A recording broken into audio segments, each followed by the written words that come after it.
Hi friends, ఈ వీడియోలో మనము రోజువారీ రాశి ఫలాలలో వృషభ రాశి వారి గురించి తెలుసుకుందాం. అంతకన్నా ముందు చిన్న రిక్వెస్ట్ ఫ్రెండ్స్, ఈ వీడియో మొదటగా చూస్తున్నట్లయితే లైక్ చేయండి, షేర్ చేయండి, అలాగే సబ్స్క్రైబ్ చేయడం అస్సలు మర్చిపోవద్దు. మీ యొక్క సపోర్ట్ నాకు ఎంతో అవసరం. ఇక వృషభ రాశి వారికి ఈరోజు పాత రుణాలు తీరి ఊరట పొందుతారు. నూతన పరిచయాల వలన ఆర్థిక లాభాలు కలుగుతాయి. ఆర్థిక ఇబ్బందుల నుండి కొంతవరకు బయటపడగలుగుతారు. అలాగే ఇతరులతో జాగ్రత్తగా వ్యవహరించాల్సి ఉంటుంది. కుటుంబ సభ్యుల నుండి కాస్త వ్యతిరేకత కలిగే అవకాశం కూడా కనిపిస్తున్నందున జాగ్రత్తగా ఉండండి. ఇక వృత్తి ఉద్యోగాలలో ఎవరైతే ఉన్నారో వారికి సానుకూలమైన ఫలితాలు గోచరిస్తున్నవి. ఇక వృషభ రాశి వారికి ఈరోజు ధనధాన్య అభివృద్ధి అనేది కలుగుతుంది. వివాహ ప్రయత్నం చేస్తున్న వారికి వివాహం నిశ్చయమవుతుంది. అలాగే సంపూర్ణమైన ఆరోగ్యం సంప్రాప్తిస్తుంది. శుభవార్తలను వింటారు. దాంపత్య జీవితం ఈరోజు అన్యోన్యంగా గడిచిపోతుంది. ఇక బంధుమిత్రుల కలయిక ఆనందాన్ని ఇస్తుంది. మంచి ధనయోగం అనేది కలుగుతుంది. అలాగే సంతాన యోగం కూడా కనబడుతుంది. భూక్రయ విక్రయాలలో ఎవరైతే రియల్టర్స్ ఉన్నారో వారు మంచి లాభాలను అందుకుంటారు. కాంట్రాక్టర్లు నూతన కాంట్రాక్టులను దక్కించుకోగలుగుతారు. ఇక వ్యవసాయదారులకు పంట లాభం అనేది కనబడుతుంది.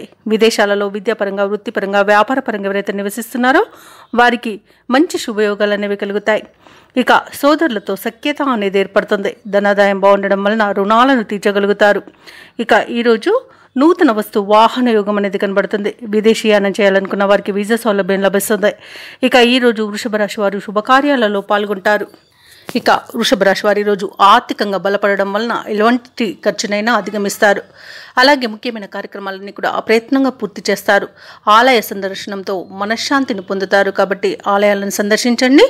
దేవాలయాలను సందర్శించడం వలన మీరు ముఖ్యంగా గుర్తుంచుకోవాల్సింది మీ ఇష్టదైవం యొక్క ఆరాధన అనేది మీకు మంచి చేస్తుంది. కాబట్టి తప్పకుండా దిశగా ప్రయత్నించండి. ఇక ఇంటిలో కొన్ని వేడుకలపై చర్చిస్తారు. ఇంతకాలం మిమ్మల్ని తక్కువగా అంచనా వేసిన వారు కూడా మీ దారికే వస్తారు. ఇక వ్యాపార వాణిజ్యవేత్తలు ఎవరైతే ఉన్నారో వారికి వ్యాపారాలు ఉత్సాహంగా సాగుతాయి. ప్రభుత్వ ఉద్యోగస్తులు తమ బాధ్యతల నిర్వహణలో అవరోధాలను తొలగించుకోగలుగుతారు. పారిశ్రామికవేత్తలకు, చిత్ర పరిశ్రమ వారికి వారి సత్తా చాటుకునే రోజుగా చెప్పవచ్చు.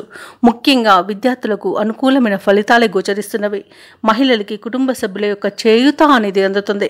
ఇక వృషభ రాశి వారికి రోజు అదృష్ట రంగు గోధుమ, ప్రతికూలమైన రంగు నేరేడు, అదృష్ట సంఖ్య 5. ఈరోజు వృషభ రాశి వారు అన్నపూర్ణాష్టకాన్ని పఠించడం వలన మంచి శుభ ఫలితాలను పొందుతారు. అలాగే పనులలో వచ్చే ఆటంకాలని తొలగించుకోగలుగుతారు.